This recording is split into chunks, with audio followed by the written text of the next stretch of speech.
María, mira cómo se cayó. Fue que se partió una rama de aguacate. Mira cómo es. Y queda un poco guindado arriba, mira cómo es.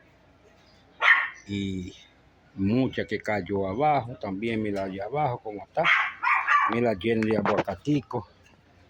Eso, supuestamente que estaba cargado demasiado y la rama no aguanta y se le partió.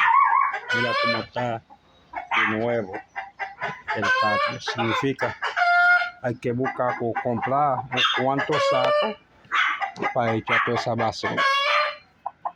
Si no, está en lo mismo. El patio vuelve lleno de basura de nuevo. Eso significa otro trabajo más fuerte, porque esa rama hay que tener tumbado, porque no puede dejarla así. Si lo deja así y tú quitas lo que está abajo, entonces, ¿qué significa?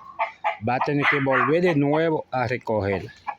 Si no, hay que hacer un trabajo de nuevo ahí. Usted que sabe, yo espero que usted viene para acá para que lo vea mejor.